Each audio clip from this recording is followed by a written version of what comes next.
مدینہ مدینہ مدینہ مدینہ مدینہ مدینہ مدینہ مدینہ۔ برادران ملت اسلامیہ، السلام علیکم ورحمۃ اللہ تعالی وبرکاتہ۔ رب تبارک و تعالی اپنے مقدس کلام میں ارشاد فرماتا ہے، اتم الصیام الی اللیل۔ ہم اور آپ اللہ تبارک و تعالی کی رضا کے لیے روزہ رکھتے ہیں، اس کی خوشنودی کے لیے بھوک اور پیاس کی شدت برداشت کرتے ہیں۔ اس ماہ مبارک کی بہت ساری فضیلتیں آپ حضرات کے مابین بیان کی گئیں، اور انشاءاللہ تبارک و تعالی آپ ملاحظہ فرماتے رہیں گے۔ ایک حدیث مقدسہ ہے رسول کائنات صلی اللہ تعالی علیہ وسلم کا ارشاد گرامی ہے۔ ویسے تو اس ماہ مقدس کا ہر عمل اللہ تبارک و تعالیٰ کو بے انتہا پسند ہے، لیکن ایک عمل ایسا ہے جس کے بارے میں اللہ کے رسول صلی اللہ علیہ وسلم کا فرمان عالی شان ہے۔ دیکھیے، روزہ تو ہر کوئی رکھتا ہے، لیکن روزہ رکھنے کے بعد ہوش و حواس میں کچھ لوگ ہوتے ہیں۔ اکثر لوگ اپنے اخلاق سے گرے ہوئے ہو جاتے ہیں، غصہ اس قدر کہ وہ اپنا مقام، اپنا مرتبہ، اپنی جگہ سب بھول جاتے ہیں، اور اس عالم میں اپنے اخلاق سے گر جاتے ہیں۔ بڑا بلند اخلاق والا ہونے کے باوجود رمضان کے مقدس مہینے میں صبح سے لے کر شام تک اللہ تبارک و تعالیٰ کی رضا کے لیے روزہ رکھتا ہوا بندہ جب اس سے کوئی غلط بات کرتا ہے تو وہ بھڑک اٹھتا ہے اور بھول جاتا ہے کہ اس کا اخلاق کیا تھا۔ جب اس سے کوئی تلخ لہجے میں بات کرتا ہے تو وہ بھی اس کے بدلے میں تلخ ہی لہجہ استعمال کرتا ہے۔ ایک پیاری حدیث سناؤں رسول کائنات علیہ السلام کی آپ کو، کہ اللہ کے رسول صلی اللہ علیہ وسلم نے ارشاد فرمایا کہ جب تم سے کوئی لڑا کرے، جب تمہیں کوئی گالی دیا کرے، جب تم سے کوئی لڑائی کیا کرے تو تم اس سے کہہ دیا کرو کہ میں روزہ ہوں۔ پتہ یہ چلا کہ اگر کوئی لڑتا ہے تو اس کا جواب لڑائی نہیں ہے، کوئی گالی دیتا ہے تو اس کا جواب گالی نہیں ہے، کوئی تلخ کلامی کرتا ہے تو اس کا جواب کڑوا نہیں ہے، بلکہ اس کا جواب یہ ہے کہ آپ خاموش رہیں۔ لیکن میں نے جس حدیث مقدسہ کے ماتحت اپنی گفتگو کا آغاز کیا ہے وہ میں عرض کروں کہ جب یہ حدیث میرے نگاہ کے سامنے پڑی مجھے اس قدر مسرت حاصل ہوئی۔ میں چاہتا ہوں کہ آپ حضرات بھی اس حدیث مقدسہ کو سنیں اور اس کے بعد اپنے اعمال کا جائزہ لیں اور اپنے اندر تبدیلی کرنے کی کوشش کریں۔ اگر آپ کے اندر ایسا کوئی مسئلہ پیدا ہوتا ہے،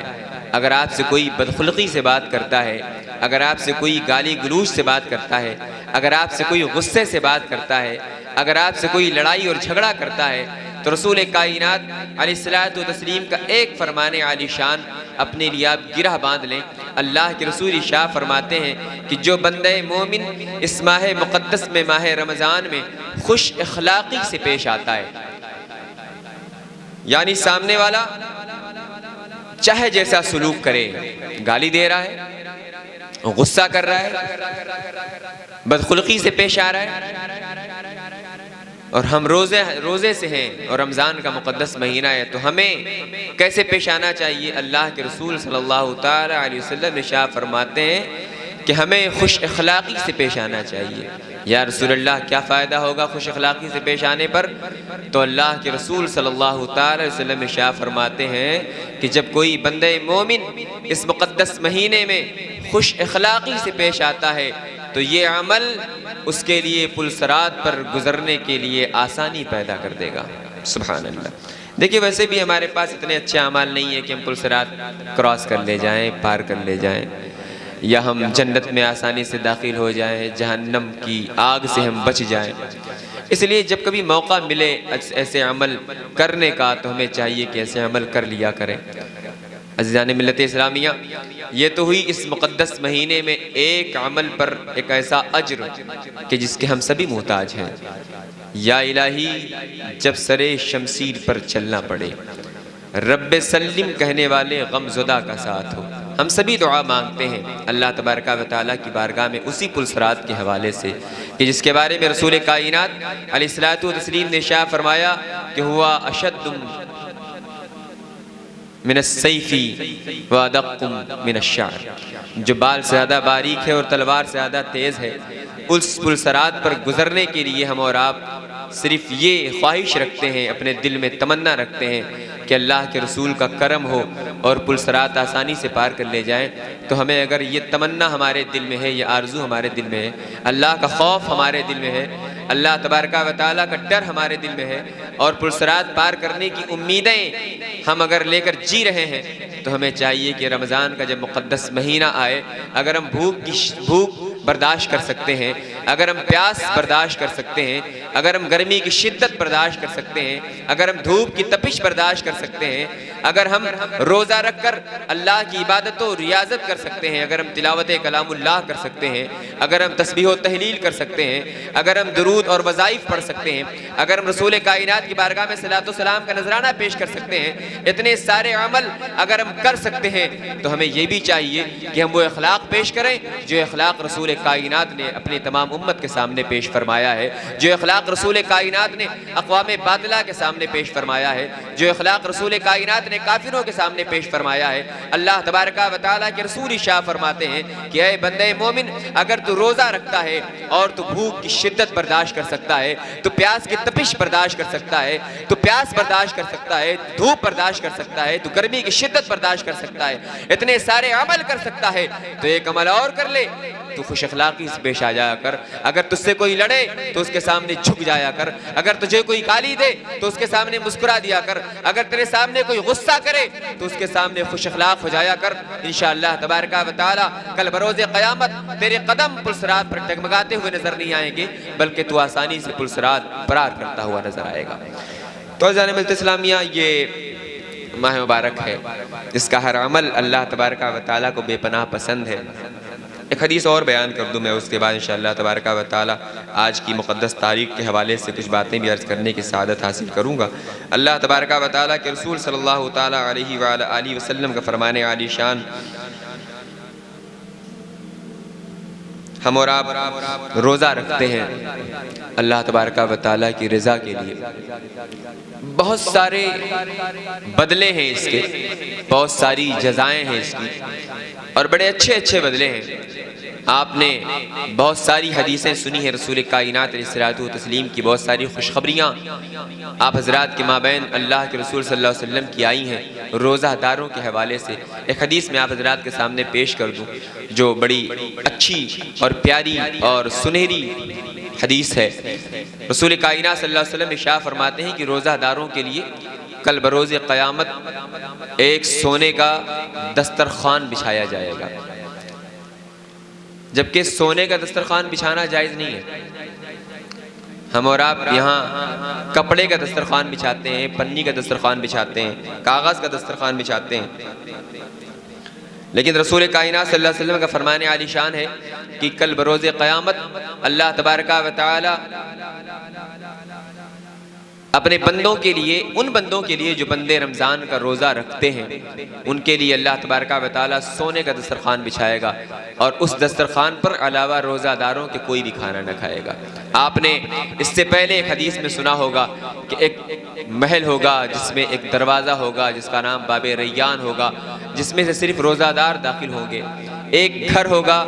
جو اللہ تبارک و تعالی یاقوت سے تیار کرے گا، جس میں صرف روزہ دار رہے گا۔ کتنی عظیم فضیلت ہے روزہ داروں کی، جو اللہ کی خوشی کے لیے روزہ رکھتے ہیں، جو اللہ کی خوشنودی کے لیے روزہ رکھتے ہیں، جو بھوک اور پیاس صرف اس لیے برداشت کرتے ہیں کہ ان کا خدا راضی ہو جائے، ان کے نبی راضی ہو جائیں، اللہ کی رضا حاصل ہو جائے، تو اللہ تبارک و تعالی اس کے بدلے میں انعام تو ایسے ایسے عطا فرماتا ہے کہ ان انعام کا ہم اور آپ تصور بھی نہیں کر سکتے۔ سکتے ہیں, ہم انہیں اپنے خیال میں بھی نہیں لا سکتے ہیں کہ اللہ تبارک و تعالیٰ کیسا کیسا بدلہ عطا فرمائے گا. کہیں پر اللہ تبارک و تعالیٰ ارشاد فرماتا ہے کہ اس کا بدلہ میں عطا کروں گا, کہیں پر اللہ تبارک و تعالیٰ ارشاد فرماتا ہے کہ اس کے بدلے میں خود رہوں گا, کہیں پر اللہ تبارک و تعالیٰ ارشاد فرماتا ہے کہ جنت کی حوریں میں عطا کروں گا, کہیں پر اللہ تبارک و تعالیٰ ارشاد فرماتا ہے جنت میں جگہیں میں عطا کروں گا. لیکن قربان جاؤ مسلمانوں, اللہ تبارک و تعالیٰ اپنے رسول کائنات علیہ الصلوۃ والسلام کے صدقے توسل سے ارشاد فرماتا ہے, اے رسول کائنات, اگر تمہارا چاہنے والا امتی, اگر تمہارا چاہنے والا دیوانہ, اگر میرا بندہ میرے لیے روزہ رکھتا ہے, بھوک برداشت کرتا ہے, پیاس برداشت کرتا ہے, تپش برداشت کرتا ہے, تو سن لو, جب قیامت کے دن وہ آئے گا تو اسے میں ایک گھر دوں گا جو زمرد سے تیار کروں گا, اس کے لیے ایک محل ہوگا جس کے لیے ایک دروازہ ہوگا جسے باب الریان کہا جاتا ہے, اس دروازے صرف وہ داخل ہوگا جو روزہ رہے گا. اتنا ہی نہیں بلکہ ان کے لیے ایک دسترخوان بچھایا جائے گا, ایک روزہ دار نہیں, دو روزہ دار نہیں, جتنے روزہ دار ہوں گے سب کو اس دسترخوان پر دعوت دی جائے گی, اے روزہ دارو آؤ, تم روزہ رہتے تھے اللہ تبارک و تعالیٰ کے لیے, تم بھوک برداشت کرتے تھے اللہ تبارک و تعالیٰ کے لیے, تم پیاس برداشت کرتے تھے اللہ تبارک و تعالیٰ کے لیے, تم قرآن کی تلاوت کرتے تھے اللہ تبارک و تعالیٰ کے لیے, تم دھوپ کی شدت برداشت کرتے تھے اللہ تبارک و تعالیٰ کے لیے, تم گرمی کی سختی برداشت کرتے تھے اللہ تبارک و تعالیٰ کے لیے, تم قرآن کی تلاوت کرتے تھے اللہ تبارک و تعالیٰ کے لیے, تم نماز و روزہ کرتے تھے اللہ تبارک و تعالیٰ کے لیے, تم عبادت و ریاضت کرتے تھے اللہ تبارک و تعالیٰ کے لیے,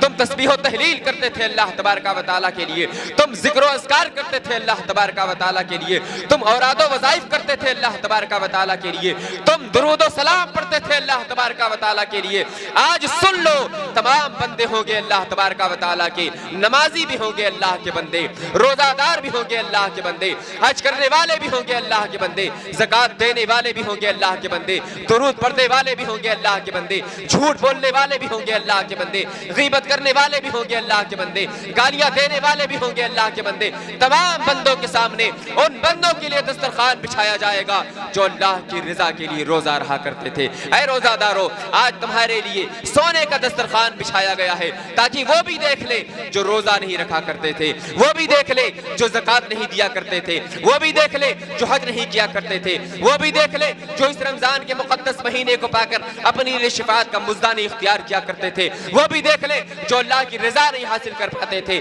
وہ بھی دیکھ لے جو رمضان کا مقدس مہینہ پانے کے باوجود اللہ کی خوشنودی نہیں حاصل کیا کرتے تھے. تم نے اللہ کی خوشی حاصل کی ہے, تم نے اللہ کی خوشنودی حاصل کی ہے, تم نے اللہ کی رضا حاصل کی ہے, تم نے اللہ کو خوش کیا ہے, تو اس کے بدلے میں اللہ تمہارے لیے ایک دسترخوان بچھایا ہے. اے روزہ دارو, آج تم اس پر بیٹھ کر اللہ تبارک و تعالیٰ کی نعمتیں حاصل کرو گے. تمہارے سامنے یہ دسترخوان رہے گا, اللہ تبارک و تعالیٰ کی نعمتیں ہوگی, تم انہیں کھاتے رہو گے, اللہ کی رضا حاصل کرتے رہو گے. عزیزان ملت اسلامیہ, یہ مقدس مہینہ آتا ہے اللہ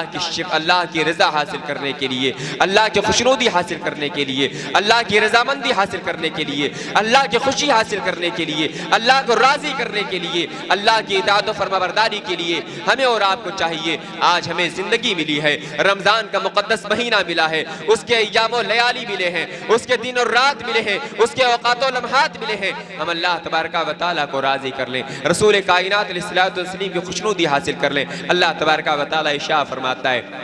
اتم الصیام الی اللیل, اے مسلمانوں تم رب تبارک و تعالیٰ کے لیے روزہ رکھو. ہمیں اور آپ کو چاہیے کہ اللہ کی رضا کے لیے, اللہ کی خوشنودی کے لیے, اپنے اعمال کو بہتر بنانے کے لیے, اپنے نفس کو پاکیزہ بنانے کے لیے روزہ رکھا کریں, تاکہ اللہ بھی خوش ہو, رسول کائنات بھی خوش ہوں, ہمارے اعمال بھی بہتر ہوں. السلام علیکم ورحمۃ اللہ تعالیٰ وبرکاتہ.